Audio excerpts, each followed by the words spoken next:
What is up, guys? Welcome to a brand new series here on my YouTube channel here today.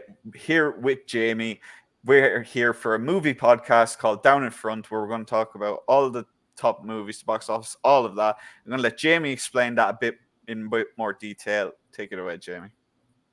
So, in the very first episode, how do you watch your debut I don't intro? know. I don't know, but screw If it. this We're was a gonna movie, roll we'd be with it. bombing at the box Yeah, office, brother.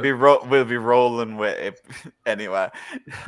So today, I am the Jameis, as Corey so decently pointed out.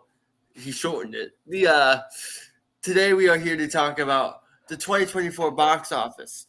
Earlier this summer, I don't know how many people follow the box office. I'm pretty sure the average moviegoer does not. There was a ton of discourse surrounding movies like The Fall Guy, movies like Furiosa, other movies too. Can't really think of many examples on the top of my head, but those were the two main ones, especially since they have them back to back. Not necessarily doing as well as anticipated at the box office. So between mini bombs this decade, Babylon being a big one. That one surprised me when it bombed, but a 3-hour movie on that topic doesn't matter how big of a star Margot Robbie is. People aren't going to necessarily commit the time to seeing that. The box office has, I don't think, been struggling as much as people realize. We were hearing the doom and gloom of the box office. Since then, we've had Inside Out 2 crack $1 billion. This weekend, Twisters, between previews and opening day, finished 800K shy of the numbers Oppenheimer did and previews and opening day. Oppenheimer made $1 billion in the box office. I don't expect Twisters to make that. Twisters is a very, very fun movie. I really enjoyed it. A great theatrical popcorn flick. Glenn Powell's becoming a big star. Daisy Edgar Jones is really good. It's nothing against the movie. I just don't think that necessarily has the worldwide appeal that a movie like Oppenheimer did. So just even though Twisters did great domestically in its previews, I think a lot of that is Midwest walk-ups, not necessarily excitement surrounding the movie, because Twisters in Oklahoma does not necessarily strike me as a thing that's going to be huge where you live. If for example, Corey, if that makes sense. But that's still a pretty big number. It's heading for an 80 million opening weekend, or somewhere between 50 and 80. Depending on which sites you use to curate their projectile numbers.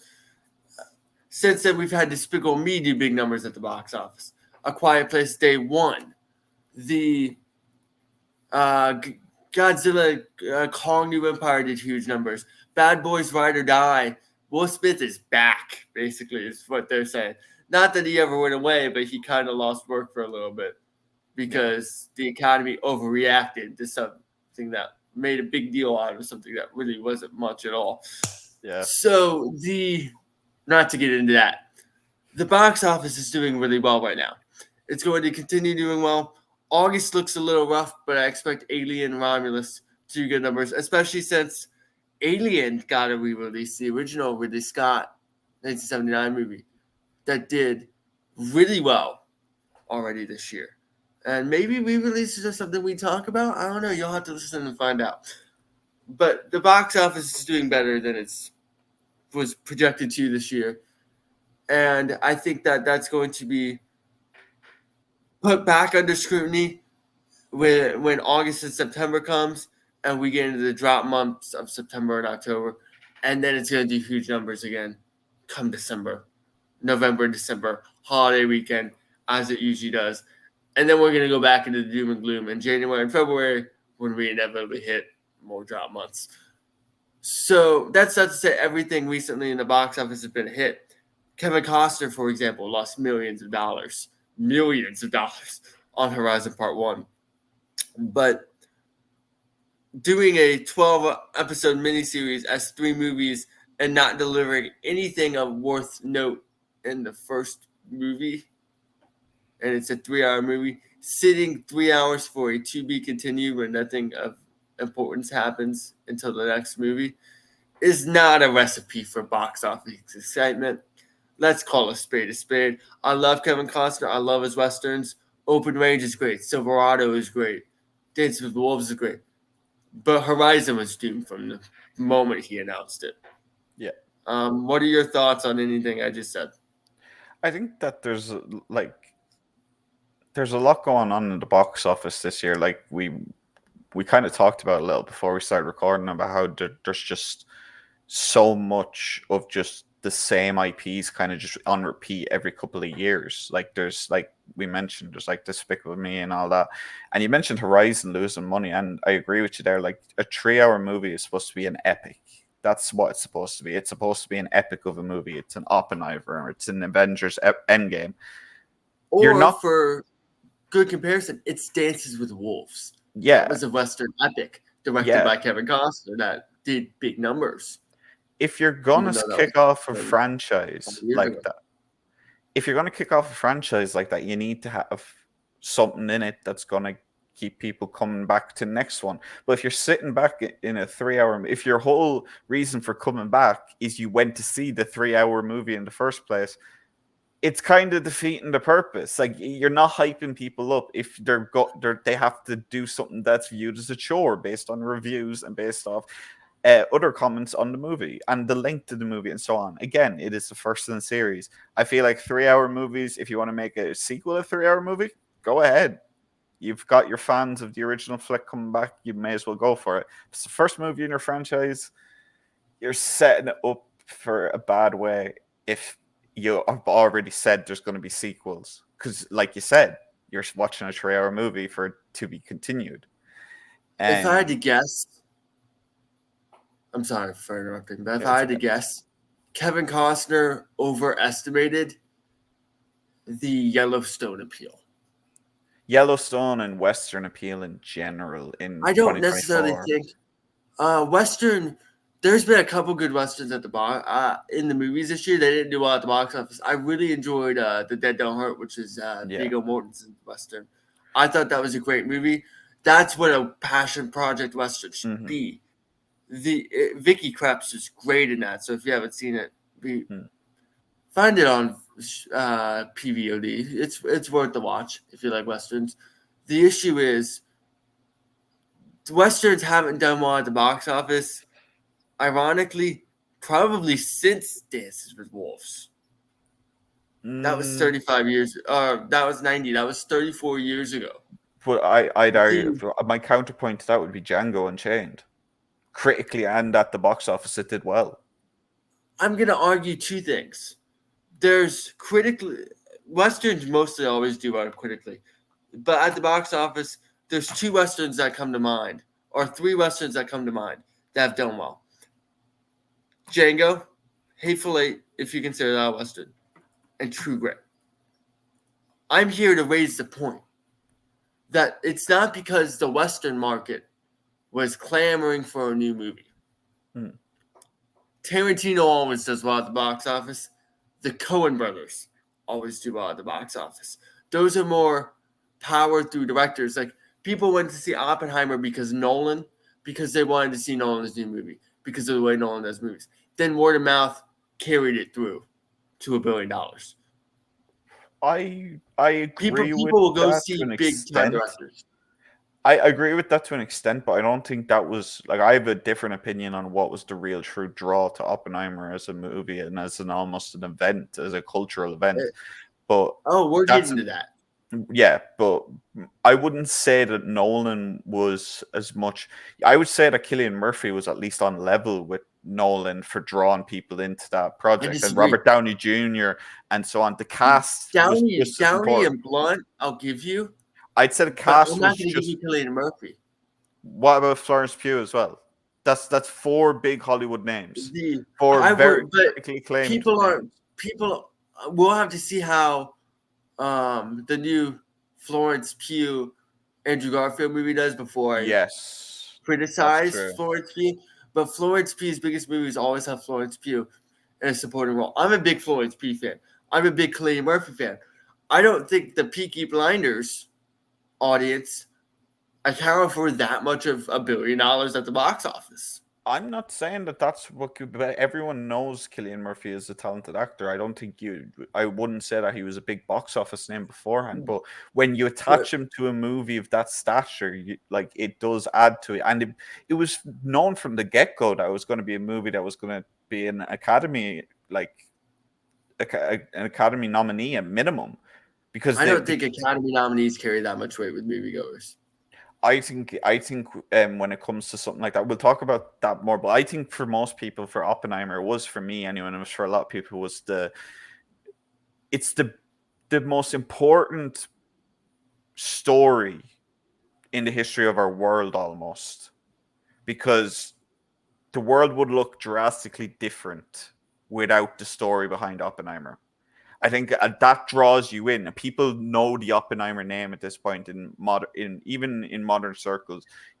Mainly because of his philosophical words that he would say, like "I am death, destroyer of worlds." Everyone's heard that quote. Everyone knows where it comes from. I would argue of the cast members, Downey Jr. has had the biggest draw because Downey Jr. is the biggest. But I think statistically, at this point, Downey Jr. is the number one leading man in the history of the box office. Easily. He's got the most has Endgame been Endgame's still number one, isn't it? Or was it He's Iron Man. He was the guy in Sherlock Holmes. He did Chaplin. Like he's done Tropic Thunder. He's done so many big box office projects over his career. He has had a couple of flops though. I think every actor has flops. The biggest term, you'll know this, what was Arnold's first movie after T2? I'm not sure. T2 was 93, right? 94? 91. 91. Oh, I have no idea. I might have been. No, Total Recall was 80s, wasn't it? That was 80s. Yeah. Arnold, for those of you who don't know, is one of Corey's favorite actors. I'm looking at it now. His first movie after Terminator 2. He didn't have another big hit for 3 years, Corey, because that's when True Lies came out. And then up until Jingle All the Way, other than Jingle All the Way, that was really his last big non-Terminator hit was True Lies. Yeah. And of course, every Terminator, and that's something that we can talk about as well. I think we should talk about as well. Different Terminator IP. Yeah. Because we're already on it more of a tangent than I want to be. The first movie Arnold did after Terminator 2 was The Last Action Hero. That's become kind of a cult classic now as well, hasn't it? Yeah. People look back at that movie as a lot more fun than it did. A flop. Yeah. But that's kind of the story of the 90s for Arnold, isn't it? But he has a couple of movies. I'm going to go ahead and put forth this argument because it wasn't the movie I was planning to use as an example, but it works for what I was going to say. I have 7 reasons why the box office isn't doing as good as people think this year.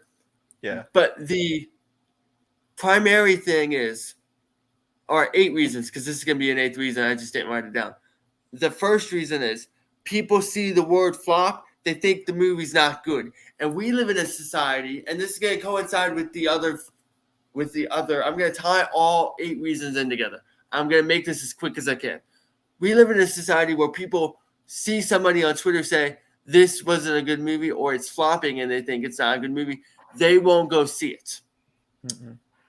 The issue, because look, I don't think movie tickets are as expensive as the people make them out to be. If you live in Chicago, if you live in Manhattan, if you live in Beverly Hills, they're going to be more expensive because those are the big movie areas. Mm-hmm. They will charge more because people will pay more. But the average movie ticket in America is $11. It's not really risen with inflation compared to where it was. Now, if you want to pay for Dolby, or if you want to pay for 40X, or if you want to pay for IMAX, or if you want to pay for whatever that new 3 screens around you that looks like it's discombobulating feature is, you're going to have to pay more. The issue is The average movie ticket in America is just under $11. And I have actual hard numbers to back that up. Yeah. But Regal Unlimited gives you an unlimited digital format per month. AMC A-List, which is what I use, gives you 3 free movies a week, any format. So you can go see IMAX, which is $18.99 in my area, non-matinee, and 3 times a week, 4 to 4 weeks a month, if you wanted to, and only be paying $24 after taxes in my area. That's price of one IMAX ticket plus the price of one digital ticket. If you go to the movies twice a month, you've already saved money on movie tickets. I think concessions are what people conflate with the high movie ticket prices. Yeah. But I think that's how the movies keep the lights on. I think it's pretty. Society doesn't care, doesn't judge you if you sneak things into the theaters, and the theater staff doesn't make enough to care. Give a shit. Yeah. Right. If you sneak stuff in, so ultimately that's a choice.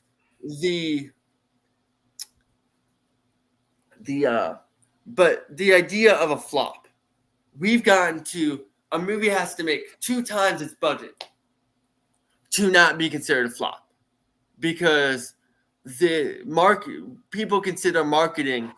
Back in the day, the idea was if every movie gets 30 million or whatever in marketing, but that was the same amount as its budget back in the day. Budgets are higher. Marketing budgets haven't necessarily raised that much. Yeah. So actually, let's just use The Last Action Hero. That made more than its budget, but it was considered a flop because of how much it was expected to make. Yeah. Plus marketing. So it probably made more than enough in marketing, more than enough at the box office to just clear its marketing. So the idea of a flop doesn't necessarily mean it lost money nowadays, especially as budgets have become outrageous.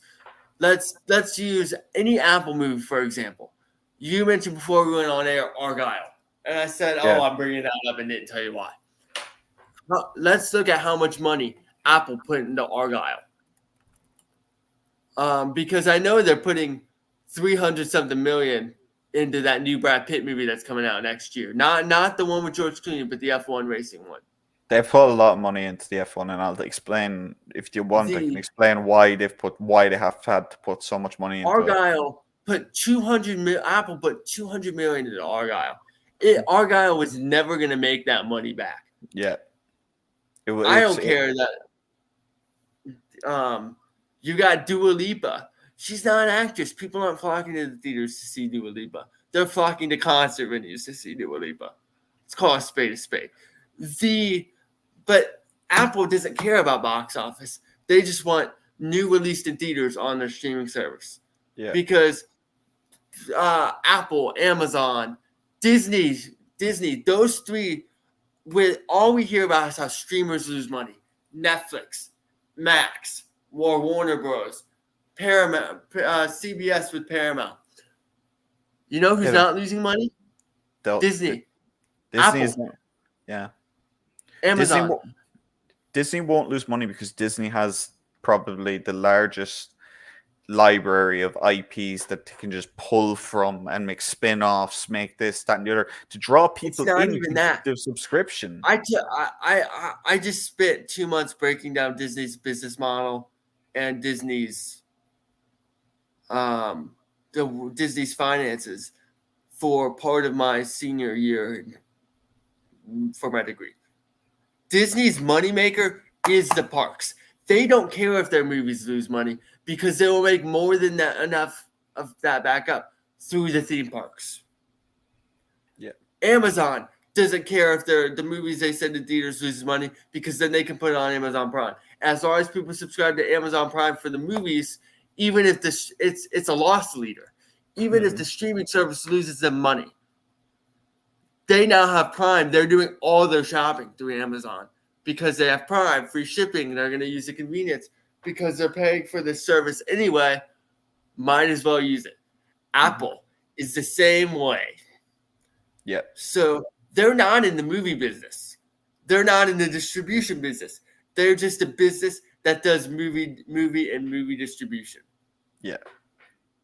So I think that's a new way of the future, and I think that but that's also a different episode. And I think we can break it down at a different time. I think the other issue with considering movies a flop is we call The Fall Guy a flop opening weekend. Yeah. We called Furiosa a flop opening weekend. Back in the day, movies that used to make hundreds of millions of dollars were in theaters for 4 months, 5 months, and didn't release on home video for a year. How long was Sixth Sense, Titanic, those big phenomenon movies in theaters?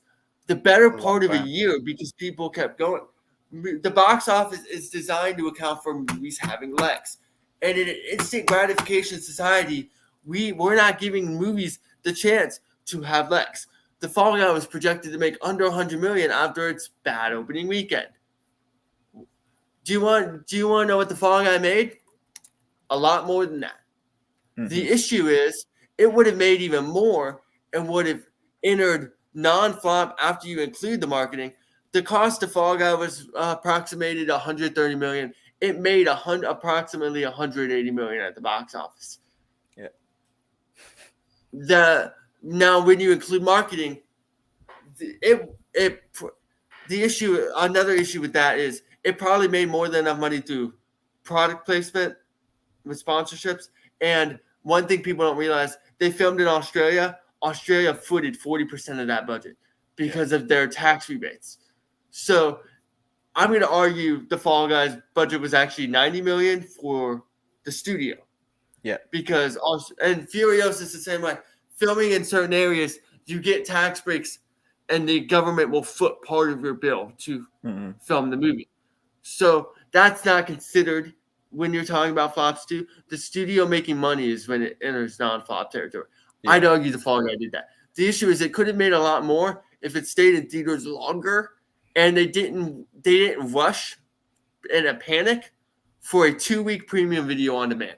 Because this takes us into our next issue with the box office.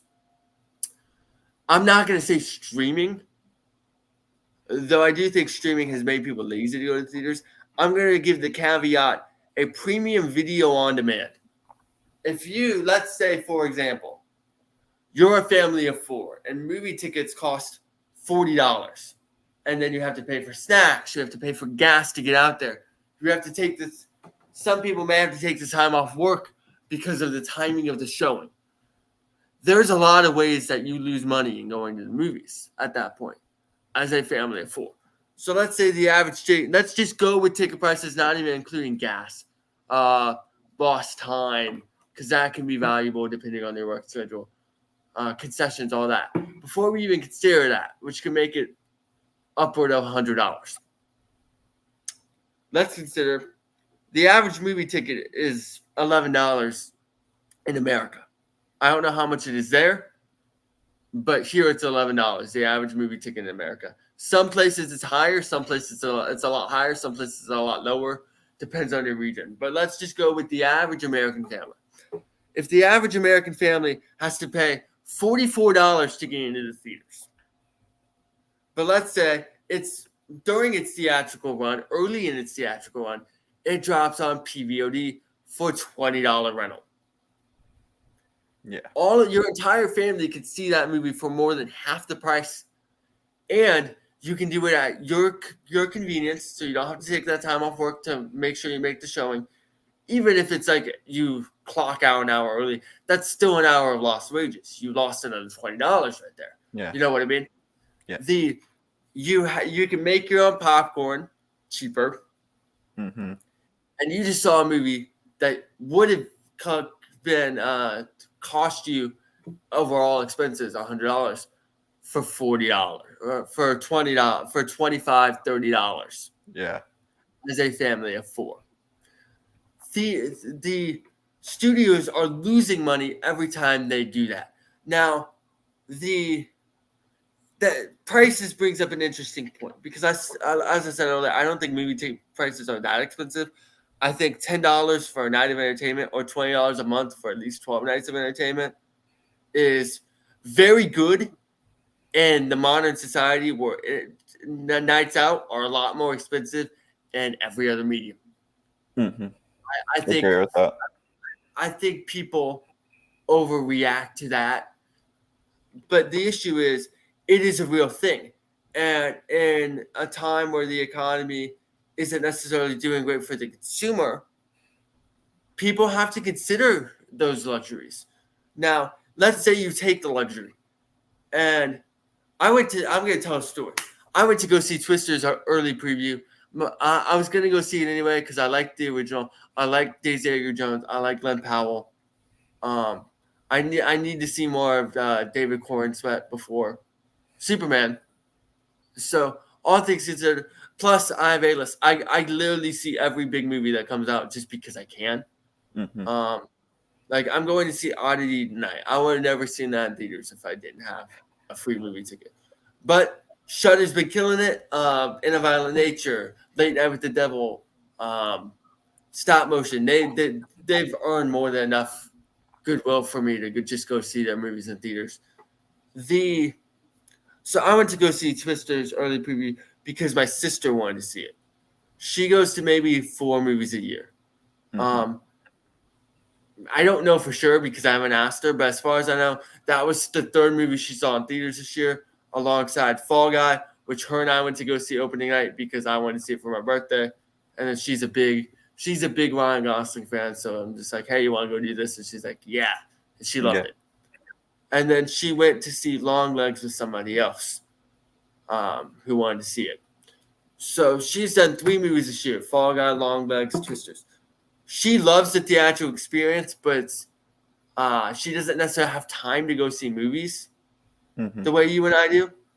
So, and I assume a person listening to this podcast would. So it just doesn't work out for her to go see many movies in theaters. But she loves the theatrical experience every chance her and I get to go. And we're going to go see Joker 2. We're going to probably something else because every time we go see a movie, there's a new trailer that she says, oh, take me to that. So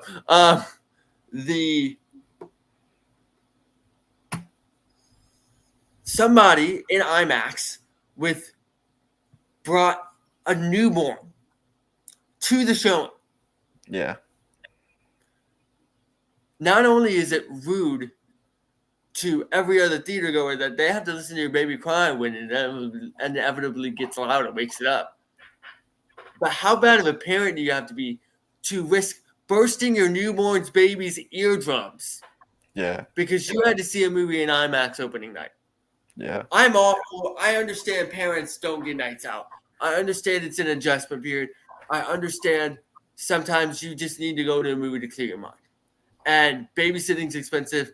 And if it was a last minute thing, you can maybe not be able to find a sitter.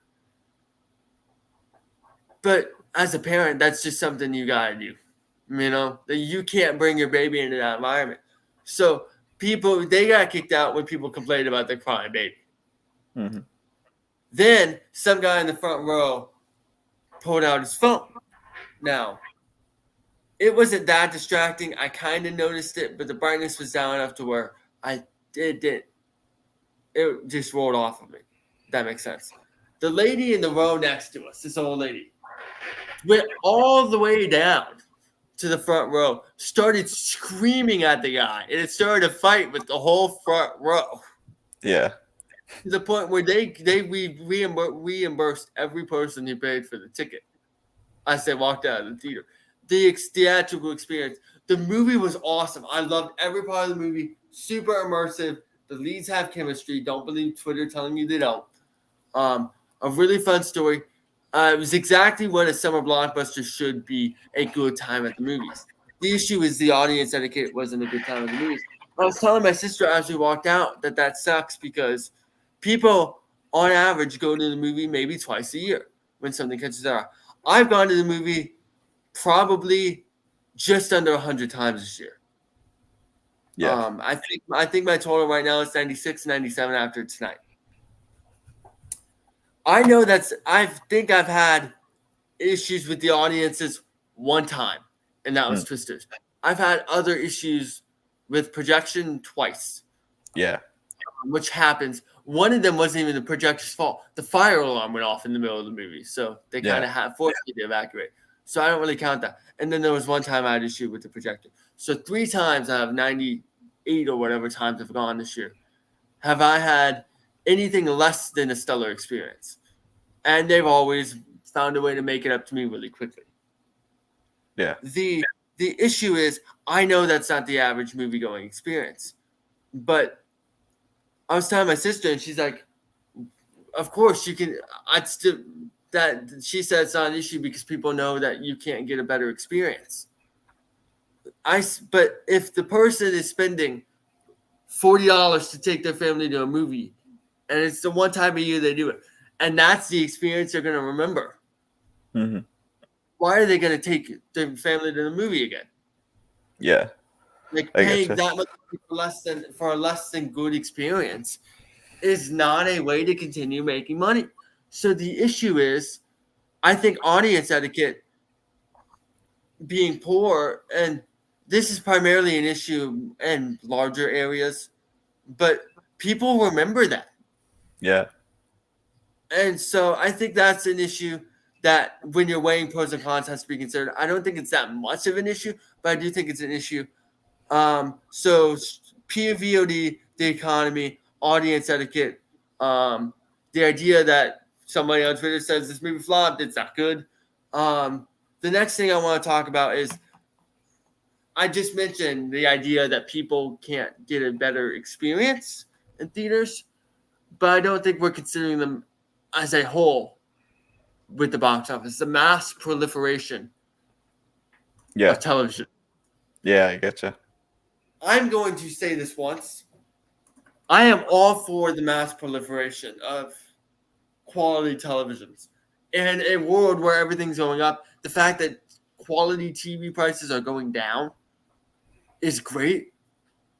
So the idea that the consumer has more options and better options for their dollar, for their budget, for entertainment in their home, I will never consider that a bad thing. Consumer friendliness is big. I'm all for that. The issue is when you consider it for the box office, it's not a good thing. Because if theaters are selling you on, you can't get the theatrical experience. Look how crisp the screen is. Well, now look at how cheap 4K TVs are. The screen is crisp. Look at how good Dolby. Look at how well priced Dolby surround sound for home speakers are. It's not the same experience. You're still gonna get. There's more distractions. You get the glare from the window. A whole caveat of things that take away from the theatrical movie experience at home. But if you can get a similar screen and sound quality, even if it's not as good, which it's not, I don't care how good your system is, it's not as good unless you're a millionaire. People are going to take that because why put money into theaters when you can put money into a home theater system that I get that, yeah. is strong. So I think that's something that we're not considering. It's become a lot more widespread, a lot more common to have larger TVs in their home, things of that nature. So I don't know how big of an issue that is, but I do think it's something that is an issue. But my main issue, my number one issue, and I've not seen a single person bring this up. Well, I kind of glossed over the strike. We'll go into that after. My main issue, algorithms. Yeah. I brought this up to you before the show. Before I make my points, what did you think about it? I thought that was a good point, mainly because like it's kind of just the truth. Like there's just so much going on into into algorithms, and it kind of feels like it's not stripping Hollywood of its creativity, but it's streamlining things into the things that are the most likely to make money. And with that, like you said, comes repeat IPs. You get sequels, prequels.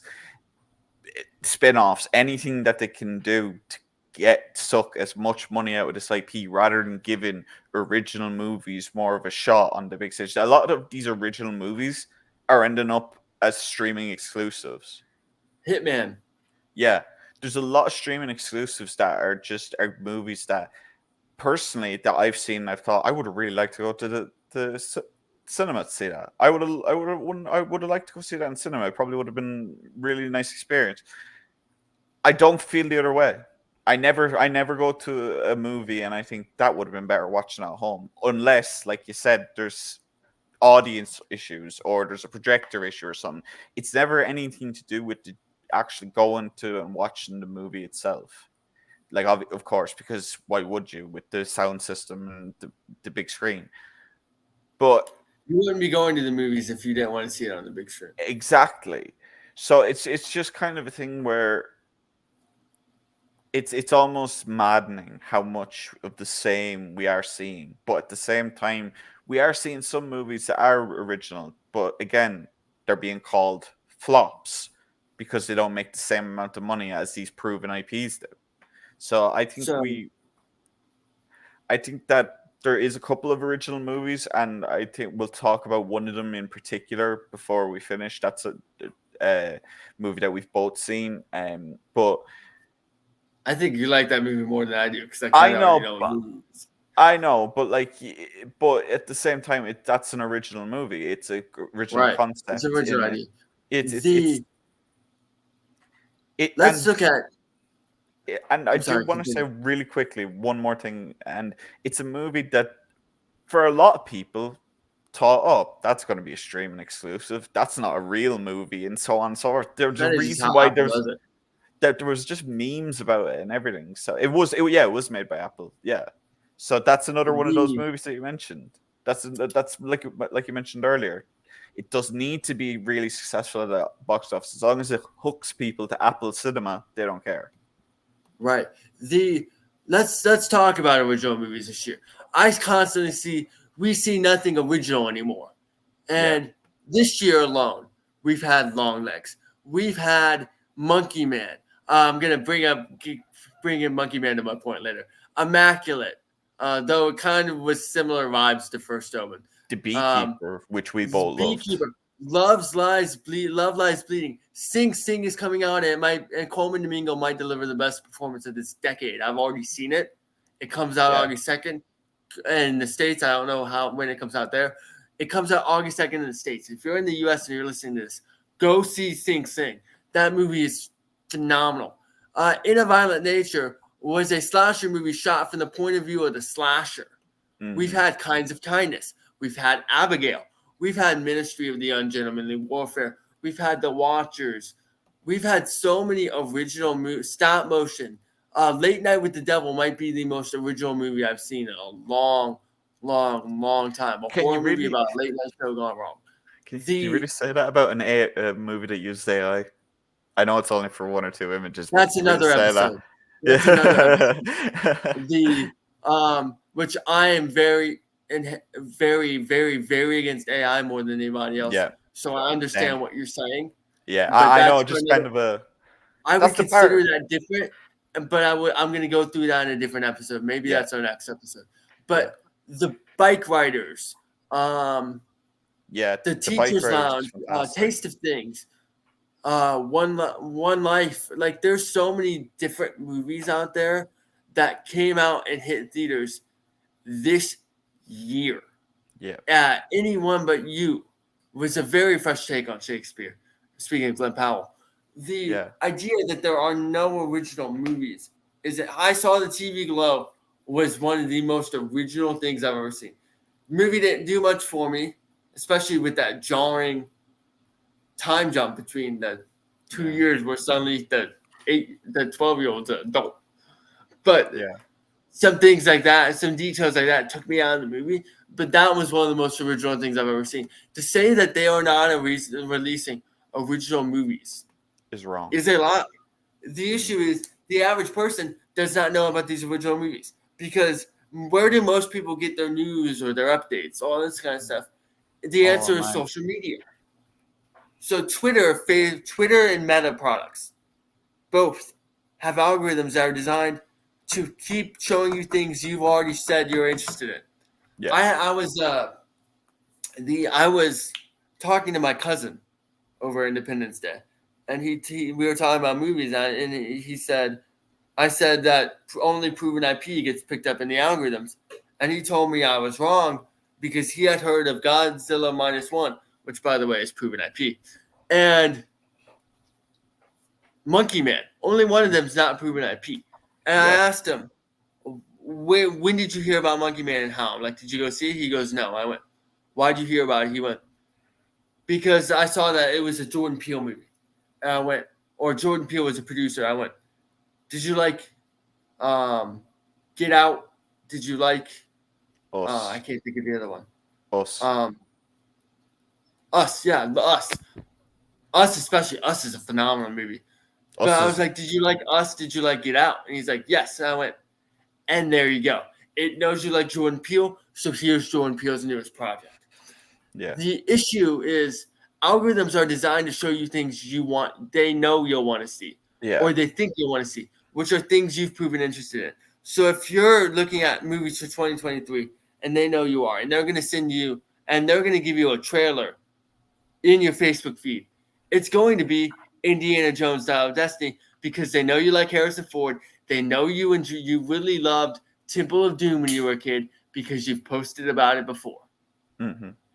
And so the issue is everything that people see is IP because that's what they know. And that's what algorithms are designed to give you more of what you know. They're designed to create an echo chamber.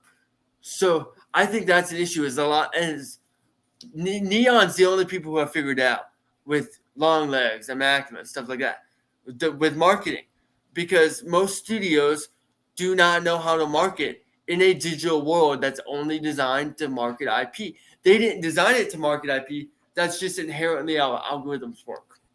The thing is with long legs and immaculate, I think one thing that a lot of people were like complaining about with immaculate was that they spoiled the surprise in the trailer that she was, a vampire or not. Sorry, immaculate's wrong Abigail. movie. Yeah, Abigail, wrong movie. But immaculate got great movie. I really enjoyed Abigail. But this is the thing with immaculate. Immaculate got a different kind of promotion. It wasn't even necessarily marketing. It was more a weird thing in the States anyway. Not even Sydney Sweeney, just the fact that it was Sydney Sweeney, plus it was a movie about like demons and stuff. And for some reason, the conservative feels like it has a market.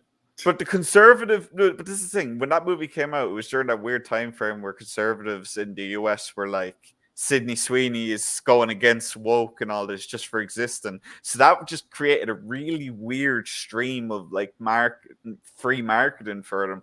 While these conservatives don't even know what means, but that's not a conversation for a podcast like this. We don't want to get political. Yeah, I'm not getting into the politics of it. I'm just saying that all that conversation, one side going, oh, it's just a movie, another side going, oh my god, Christian values in America are dying. That's free promotion for Immaculate. And Longlegs was an orchestrated PR, and it's fantastically done. Before the movie, Immaculate angered conservatives too. I think that had a lot. That was my point. Yeah, that's my point. They angered conservatives with being a nun and those still speed over it. Yeah. But then they said other people so get offended too. People get offended too easily these days. But this is the thing. And the reason why I mentioned Abigail and I got confused was Abigail gave you a hook in the trailer in the promotion. When Captain Newton says we kidnapped a ballerina vampire. Yeah.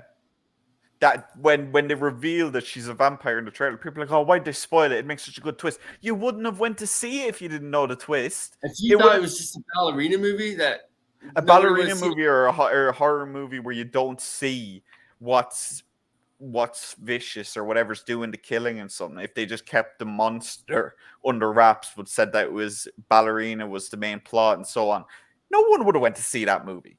I'm sorry, in the nicest possible way, but audiences, if they want to see ballet, they'll go see ballet. They're not going to go to see a movie about ballet. You know what I mean? Right. Well, unless the main plot of the movie is more than just a ballet. So you had to give them that hook.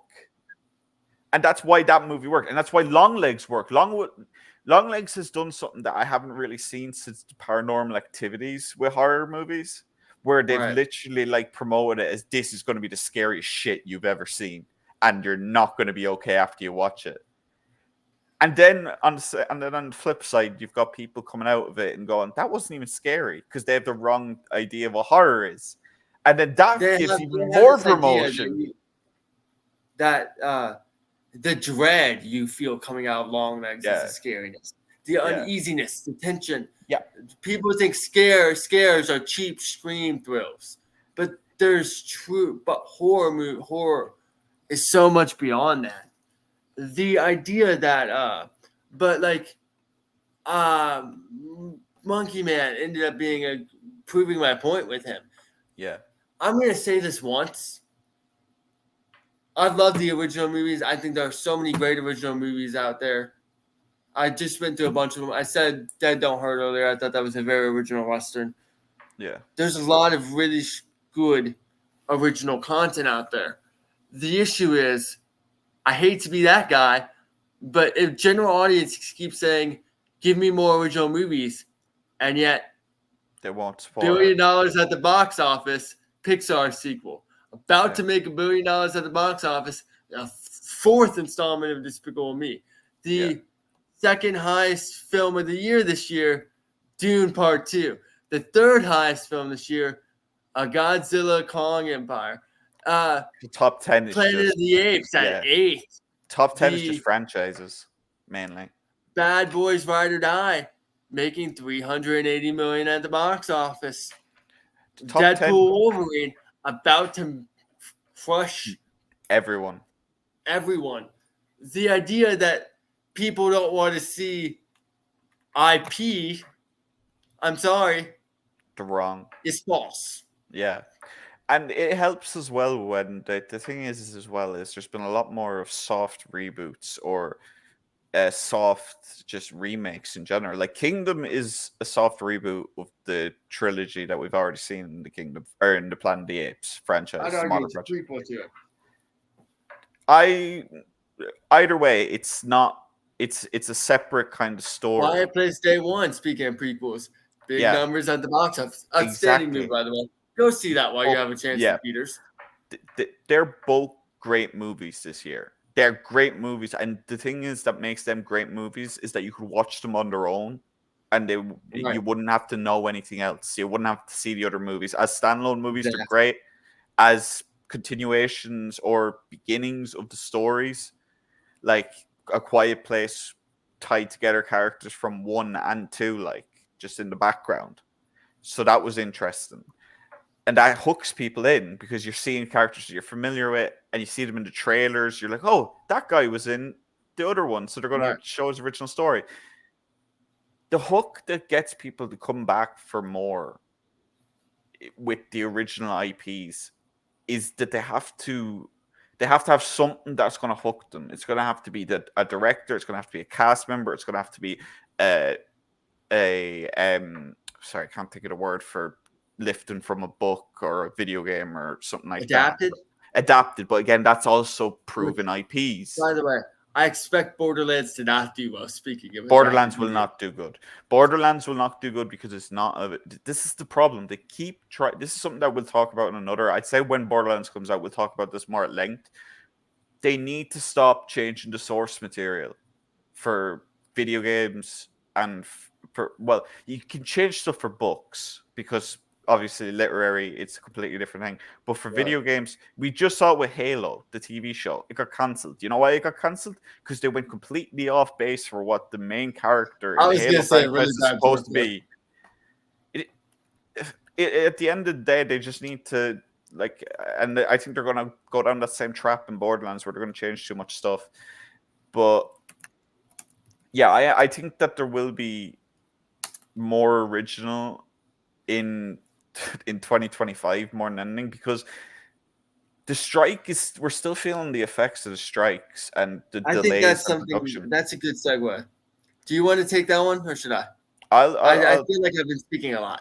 So the strike in general, what we're going to see a lot more of now is like the movies that we're seeing now are the movies that had their production interrupted or put on break, or they didn't have writers, they didn't have actors. So you're not going to see a lot. You're going to start seeing a lot of bad scripts being brought to film. I think mainly because the writers weren't working, but there were still some actors working, and so on and so forth. Because it was just a really, really layered situation. So I think we're going to enter into a period now again where we're going to start seeing more. I think we will see more original movies, but we won't see it till the back end of 2025, because right now those studios are trying to recoup their losses with these proven franchises. I think that's part of the reason why these proven franchises are coming out the way they are. I feel like some of them have been pushed back because of the strike. I think the most important thing about the strike, though, was giving the actors and writers more rights, and as we said before, no, try and stop AI. And obviously, it I wasn't exactly completely what they agree with you. wanted. I Um, completely agree with you, but I don't know how much that overly impacts the box office. I'd argue the strike's biggest impact on the box office, more than anything else, because Promotion, let's be honest, there's a lot of movies last year that got theatrical releases and theatrical exhibitions that nobody went to see because they were going to go see the big movie that came out that month, which we still have yeah, this year. The I would argue now less options at the box office is never good for consumers. yeah, But I would argue that re-releases is the way of the future because people want to see the things they missed in theaters that they loved, that they discovered because of streaming, or they missed because they were kids at the time yeah. in For theaters.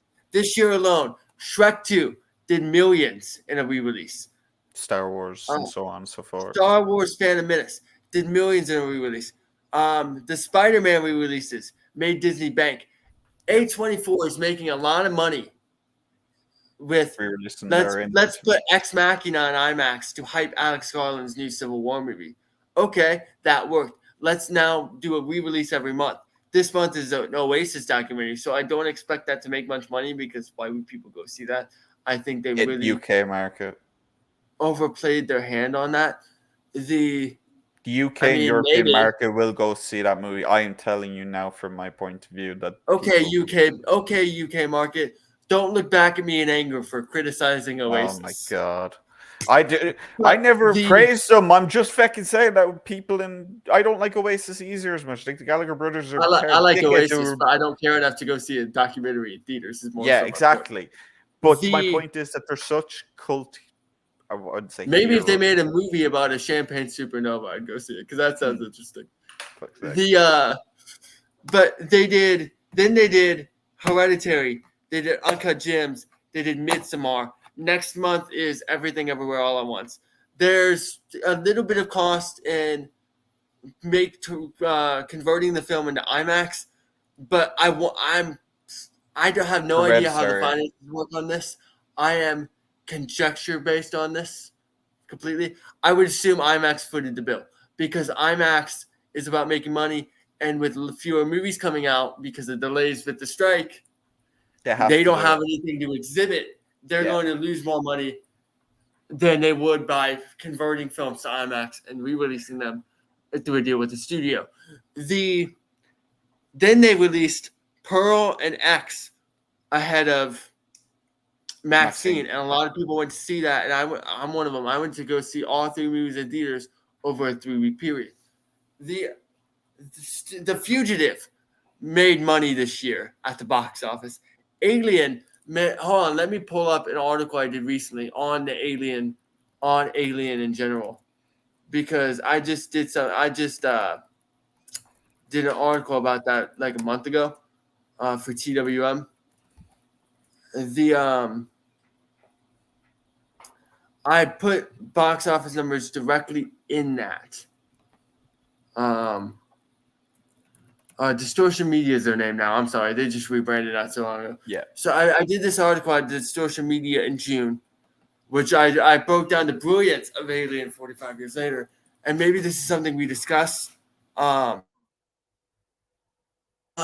but the Alien re-release made a lot of money at the box office. That made 1.5 million. 45 years later, it made 1.5 million at the box office in 2024. And it cost them maybe a couple $1,000s to redistribute it in exhibition. Yeah. That's pure profit of over $1 million for the studio for a week of a movie re-release. Yeah. Disney currently is re-releasing The Lion King. That's making money. I think that's the future of movie going, especially since you mentioned it earlier when you were talking about streaming. Yeah. What was your big point? My point was that like people will watch things on streaming and then want to go see them in the theater, but it won't be the other way around. Like it's simple as Right. that. More people, and this is the thing. And I want to kind of talk about yours. Like look at what's coming out later this year. Like Mufasa is coming out later this year, the prequel for the Lion King, the live action Lion King. Right. The re-release was the animated, the good version. No, but that's what I'm trying to say. You could re-release 2 movies just for that movie. Just for a couple of screenings the week before Mufasa comes out, you could put the animated, re-release the animated movie, cleaned up, which they've done. They have it all ready to go. They can just send it out again. And the live action one, yeah, you mightn't get as many people coming to see the live action one as you would the animated one, but it doesn't cost you anything. It's just the distribution fees, which isn't going to cost you near as much as you'd make because people want to see these movies. A lot of people are too young to have seen the Lion King, the animated version. They might only know the live action one. So introduce you to a new audience. Exactly. And at the same time, then you're also, you know what you can do then? You can advertise, you can make shorts. If you want to make a 30-second short film, like Pixar used to do, and I what think Disney they should do used that to with TikToks for the movies. Exactly. Just it's not, that can't cost that much money to make a 30-second short, like to put in with these re-releases, just because and I know this is like almost a Taylor Swift level of fucking trying to pull money from things, but if you put something talk about a hypocrite. If you want to put something new or on something old, people will go to see it just to see that something new. That's a proven thing in today's consumer base that people will do if they like whatever you're selling that much. Disney are one of those. Disney are one of those companies that have so much IP, have so much goodwill with just people in general, even though for some reason people have so much fond memories with Disney animated movies, with Disney movies of their childhood, Disney Pixar. They're just going to flock to see it. It's going to be the same thing. Kids will see Disney and they'll be like, "Oh, new thing in Disney. Can we go, Mom and Dad, please?" Boom. There's a full family. It's going to make $2 billion at the box office. Inside Out had a short. I know they had a couple of shorts that were attached to certain movies, and you cannot tell me that those shorts did not They increase just dropped straight on Disney Plus. I'm going to go on a tangent real quick because I kind of mentioned it. Taylor Swift level pull out your money. That woman releases the same album 4 times with one unreleased track just to get back on the charts every time a new woman gets on the chart. Yeah. And people try to tell me she's not in it for the money. Can't do that with movies. Can't do that with movies, though. So that's a tangent, but that's I don't for want another. Especially since I like her music. But something that we will talk about at some point, because I definitely want to do a episode at some point of this where we talk about soundtracks, songs. Best movie soundtrack to singles. And I know that's a movie many people don't remember, but Seasons by Cornell, one of the greatest songs I've ever heard. So if you are watching this, guys, and you do like the idea, if you'd want to see us talk about composers, soundtracks, the whole just debating which is best soundtrack. Hans Zimmer. But that's the thing. An hour of you talking about Hans Zimmer. Yeah, pretty much. But Bill Conti, I love Bill Conti. There's a Rocky poster somewhere in here. Yeah. Right behind me. But yeah, if you guys want to see it, let us know. And any other topics in cinema, just make sure to let us know as well, guys. This is obviously the first episode. We're going to be doing a lot of them. So the thing with the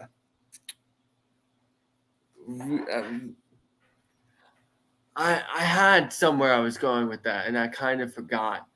But you mentioned people won't want to see movies on theaters. The target demographic for Disney's Lion King re-release was adults. because True. people want to live nostalgia sells. They have nostalgia for it. People want to relive their childhood.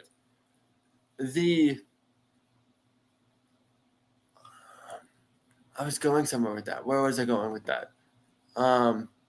Sorry, I'm into music right now because I'm a Yeah. music podcaster too, and I Yeah. can't stand the financial aspect, the market for that right now with the way people are. But the chart, it's not just her, but Yeah. I can't say the way people are doing some chart manipulation. And we're supposed to buy this as a non-manufactured number. I Um, think I think we've talked nearly enough about box office. We've talked about it for nearly an hour at this point. that's true. So if So, you what good movies have you seen recently well, that people should go check out in theaters?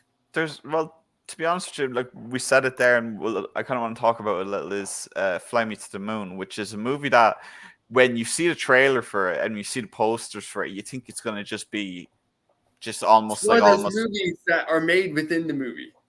yeah, and it just doesn't look like a serious project, and it's a parody, it's a satire, it's not supposed to be anything serious. But when you actually go to see this movie, you realize that there's actually a really good heart to the movie, at least in my opinion. We talked about this a little when we'd both seen it, that there was definitely a small tone shift, at least during the movie, where the comedy kind of stepped back a little and it became more serious and hopeful and proud. And I don't know, I really enjoyed that movie, and I enjoyed the performances of the cast. I think Woody Harrelson in that movie is just Woody at his best. A So big cast takeaway from that movie for me. I have two things. One, I said this after The Irishman. I said this after Somewhere in Queens. And I said this after Raymond and everyone was not Raymond. Raymond and Ray. Not Raymond and Ray. He was in that. What was the movie he did with the cancer, with the neighbor had cancer? I That's a broad statement. The Paddleton. Paddleton's the movie I'm thinking of. Watch that. It's on Netflix. It's really good. It's weird because when I think of him, I think of two things. I think of a sitcom where he was by far the worst member of the cast. Patricia Heaton, Doris Roberts, Yeah. Peter Boyle, and Brad Garrett were all incredible in that show. And she not so much. He was funny, but you could tell he wasn't a serious actor. And I think of Manny the Mammoth. Yeah. So my brain doesn't compartmentalize Ray Romano with good actor as much as I love Ray Romano. But those three things I've just mentioned, Summer in Queens, Paddleton, The Irishman, and now Fly Me to the Moon, leads me to saying one thing about Ray Romano, and it's Hollywood. Put him in more movies. More serious He movies as is well. phenomenal and what he's been doing the last 10 or so years. And it's flown under the radar. He's become a very, very good character actor. Yeah. And I need more of it. Second thing, Channing Tatum and Scarlett Johansson needed more chemistry for that movie to work for me. Agree that's probably one of my like really big things about the movie. I think the characters as themselves and their portrayals of the characters themselves was good. I thought Tatum especially was. I thought they were both fine, but I didn't feel the connection. Yeah, I didn't really feel that either. I felt like it was almost more of a friendship than like they were like busting each other's balls and everything like throughout the whole movie. So it just felt almost kind of like they just had to have the romance angle in there. But I really did like, and I know you really liked Ray Romano's performance, but I really liked Channing Tatum's performance. I thought Channing Tatum was probably Channing Tatum has unfortunately found himself typecast in a lot of roles now. Kind Where of a reason for it. there is a reason for it, but at the same time, I think he's also when he does have to get serious, I think he is a good emotional actor. Like in that movie, you could feel like I that's the one thing I would say about that movie. One of the big things of it was how they handled the Apollo disaster and how it affected Tatum's character and how Tatum acted that grief and that self-hatred and that guilt. And I thought he did very well with that. So I'm looking at it now. Channing Tatum went to high school right by my house. That's interesting. I think because of 21 Jump Street in particular, I don't consider that his typecast. I think of Channing Tatum. I think of he has the same issue that Ryan Gosling did for me until I watched more Ryan Gosling. And I think Ryan Gosling is a phenomenal actor. I think Channing Tatum is a good actor. And I think there's a big difference. So I'm not comparing the two. But for me, when I was younger, I'd seen Blade Runner, but I didn't think Gosling was a standout. And I had seen The Notebook. Those were really the only two things. And I always, when I'm older now, I watch his stuff because in my brain, he was, oh, it's the guy from The Notebook. I don't want to watch that kind of movie. Yeah. Even though I actually enjoy those kinds of movies now. And when I think about my favorite movies, now my favorite movies are Crazy Stupid Love, Drive, La La Land. Yeah. We could do an episode on Gosling if we wanted to. Fractured. Barbie. Barbie, his performance as Ken is phenomenal. The scene in the beach, or his job is beach, but that's a different joke. The scene where he's playing Matchbox 20 and it says 4 hours later and he's playing the same song because it's the only song he knows. It's one of the funniest bits in recent movie memory. I think he's phenomenal. I think he's a great actor. I'm a fan. He's one of my favorite actors now. Remember the Titans, even though that was more of a not a him vehicle, but it was a Denzel vehicle. Blue Valentine's phenomenal. There's a lot of. I'm sorry for interrupting you, but this comparison has really just brought it into my head of Gosling and Channing Tatum. When you really look at it, when you look at The Fall Guy, when you look at Fly Me to the Moon, look at how similar. If you take away the details of the plot, they're not too different. But the Channing Tatum in my brain, before I forget, because I will forget, is a guy who's typecasted as a heartthrob. And that's what he brings to the table. Like, he needs a Zac Efron, Iron Claw level kind of role to change my opinion on him. Yeah. Because Zac Efron had the same thing in my brain. Until I saw Iron Claw and went, wow, that was one of the best performances I've ever seen. But, like, when I think of Channing Tatum, I don't think of serious movies. I think of the thing is, he kind of that's the thing. He started off with serious roles, and then I think it was when he got cast in Step Up that started to change a little. Magic Mike was a huge one. Magic Mike was, but then that's probably why that's the thing. Like, anyone who was cast in that movie in particular, like when you think of someone who's in that movie, like what was the first thing you called him? A heartthrob. There you go. That's why that's part of the reason why. Matt McConaughey. Yeah, but I don't know. I think in To the Moon we saw the serious part of him. Yeah, that was a fine performance. I don't think it was a great performance. But I think it was a more than passable performance. But again, but this is the thing. I think his performance felt almost out of place in the movie, because the movie, it doesn't take itself very seriously. It's the biggest conspiracy in United States history, and they're trying to like tease the audience into thinking like, oh, this is how it actually happened. But I'm going to start my own conspiracy. What? Scarlett Johansson saw Jodie Comer do a bunch of accents and went, she's not stealing my thunder. To be fair, she like, even as someone from Ireland, like I don't think she did too bad with multiple accents. Speaking of Jodie Comer's accents, you have to see Bike Riders. I still need to see Bike Riders. Yeah, that might be the best accent manipulation I've seen on this side of prime Meryl Streep. And I'm not a Meryl Streep fan, but she's great at accents. Nothing for Andrew Lincoln, no. She's actually a pretty good actress. I just don't think she's the greatest actress of all time, like she's made out to be. No respect for Andrew Lincoln going from fully British and literally sounding like he wants a cup of tea to going full Southern United States and not flicking even when he's in emotion. No, you got to see Bike Riders. I know. I know you're a big Tom Hardy guy. Yeah. I'd put him up for best actor this year if I had my way.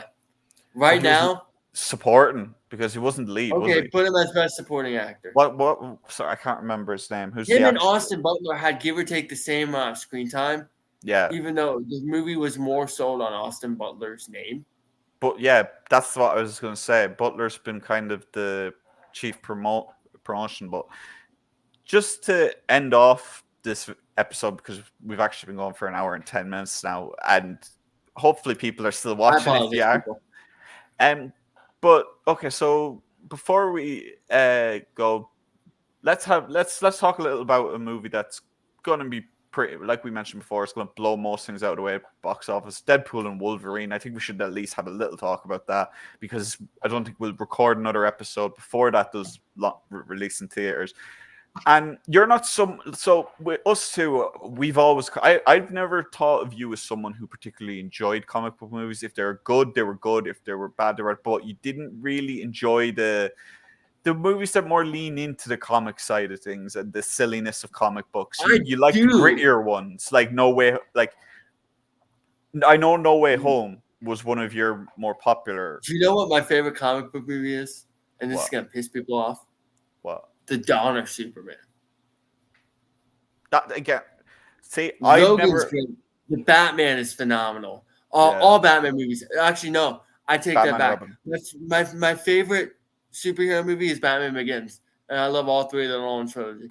But Yeah, The Donner Superman is pretty much what I think of when I think it was comic book movie. I enjoy the MCU, but I don't enjoy movies like the Eternals. necessarily as much as everybody else as the Avengers.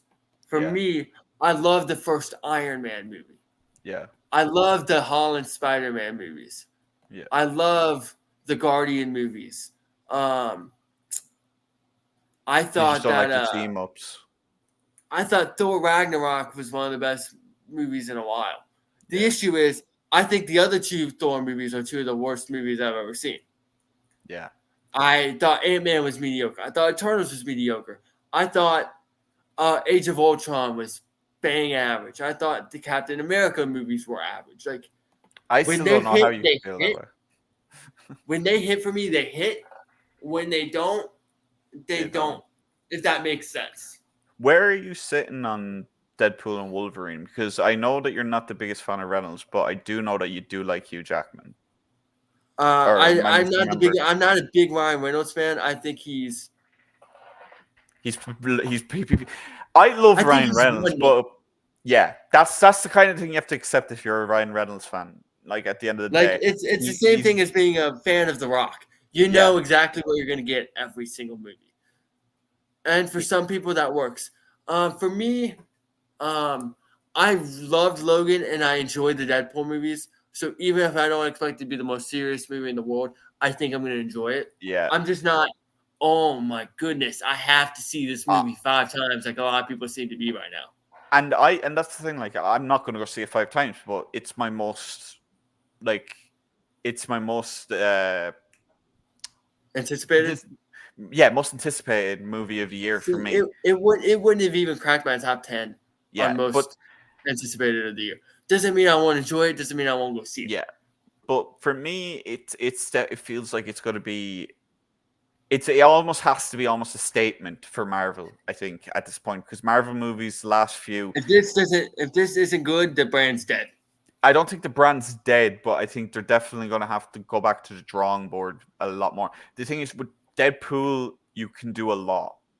With Deadpool, you Because can literally rehash your entire universe off one line he says, because that's just what his character is, because of his right, fourth wall breaks and so on and so forth. We've seen that in trailers. So I think this isn't just going to be a reboot of Deadpool. I think it's going to be the vehicle they use to kick off how they're going to kind of soft reboot the MCU, because they really do need to do something, because I don't think superhero fatigue is real. do you I think think they Marvel, back up the truck to get Robert Downey back?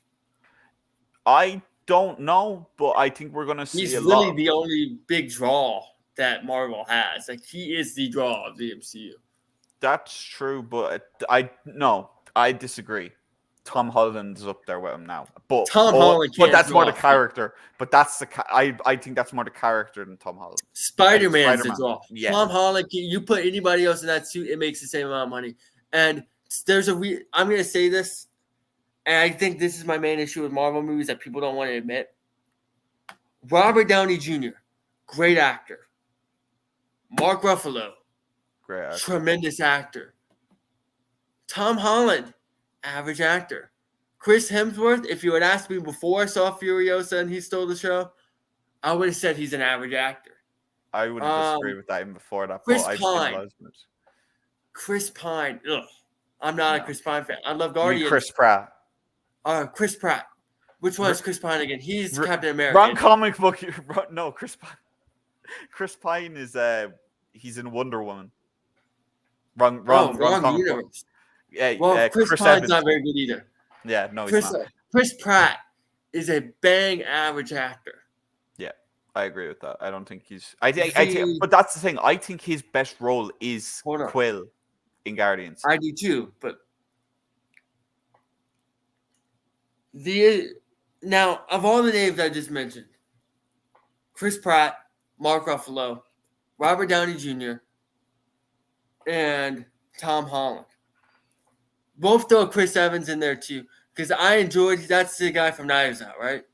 Yes. He's the main villain in Knives Out. Yes, and he's Johnny Storm in Fantastic Four. Yeah, I loved him in Knives Out, but I don't. I think he needs the right script to be good. Which of those actors? Which of those actors are getting work outside of Marvel? To be fair, they are getting work. They're just not as prominent as RDJ is. Robert Downey Jr., Mark Ruffalo. Those are the two names. Two of them were the two of them were going head to head for an Oscar last year. Yeah. The issue with the MCU is Tom Holland, when you take him out of Spider-Man, is not good. I've never seen him be good in anything, whether that be Uncharted or anything else. Yeah, I don't think he's as good of an actor as people like to think he's. I think he's the perfect actor for Spider-Man and for Peter Parker. But that's part of his age. Auditioning for things, and he's not getting them. And with the name recognition that Spider-Man brings after the money those Spider-Man movies were raking in, they were bringing in $1 billion per movie on average. Yeah. Why wouldn't Tom Holland get work outside of Spider-Man? It has to be because he's not good at the roles he's auditioning for. So, and all of this to say, when you put all of them together as a cohesive unit, it's very clear that the only three really good actors on screen are Ruffalo, Downey Jr., and Josh Brolin, who was the villain. I disagree, but that would be including some of the TV as well. But that would be obviously another conversation for another day. I'm just talking about movies. Yeah. Which, by the way, brings me to another issue with the box office. Marvel's box office is dwindling. And I don't think it has anything to do with the movies. They're not. I don't necessarily think they're quality. But there was a time where it didn't matter if it was quality. Marvel was making money hand over fist. Thor: The Dark World is still one of their highest selling movies. And it's one of the worst movies I've ever seen. Yeah. I don't think it's the politics that people try to throw in Disney's faces. No. I'm going to tell you exactly what I think it is. And it's something I didn't consider until just now. You mentioned the TV shows. Yeah. There's too much. Why? So I have to sit through WandaVision to understand another series that I have to sit through to understand the movie, which means I have to binge 3 or 4 series to understand what's going on in a movie. Yeah. Most people don't have the energy, time, or patience to do that. The time is a valuable commodity, and there's such a finite amount of time and an infinite amount of things vying for your attention in terms of entertainment. People aren't going to make their whole personality, other than a couple people here and there, a small percentage, what Marvel is putting out. Yeah. So if you make all your TV shows a required viewing, nobody's going to go see the movies because they don't want to be lost. Exactly. You have to keep them separate. I'm sorry, you just do. That's the thing they did. You can tie them in, but don't give important details for another character who's not on screen in terms of the next movie. The thing is, they had it right when Netflix had the rights to Daredevil, Luke Cage, Jessica Jessica Jones is still Jones. my favorite Marvel show. Daredevil did it really well because in the first episode of the show, they go, "Oh, the event." They talk about the first Avengers movie and what happened and how it dwindled housing costs in New York, which is like, yeah, that's how you do it.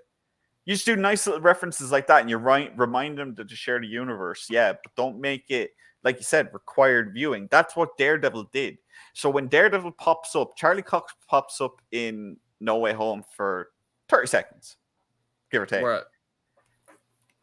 That people reacted to that because they know who he is and who the character is. But you don't have to go back and watch the entire show to realize why he's in that movie. Or like Right. you know who Matt Murdock is. If you're a comic book movie fan of any kind, you know who Matt Murdock is. You know who Daredevil is. You know he's blind. You know everything about his character already. So you don't need to go back and watch the show to get why he's there. That's how you do that shared universe.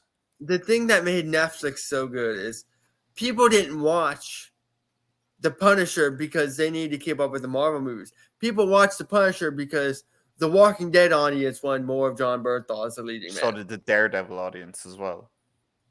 He Right. started on. That's the thing as well about the Netflix. I'm aware. Show. They spin off from each other, and it's just and this is where I'm tying it back. I kind of want to tie it back around to Deadpool and Wolverine because we were talking about that. Wolverine, it's no mistake that Wolverine is in his classic outfit for this movie. What came out this year that had everyone going absolutely batshit insane on Disney Plus? What drove Disney Plus subscriptions up more than anything this year? X-Men, the 90s X-Men reboot. When that was all people were talking about when it was on. Look at the Boys. The Bear is currently Disney Plus driving people insane. So speaking of John Bernthal, watch that. And then you've got Wolverine who's in his classic outfit and his classic Logan. It's not like the Logan we saw in Logan. Yeah, he's even somehow he's not bitter and depressed and anything like that. Like he dies in Logan. I'm interested to see how they spin that. It's a separate universe according to the last trailer. The last trailer is he came from another universe, which I was hoping Deadpool went back in time and did all the Deadpool I imagine stuff. It's going to tie back into No Way Home.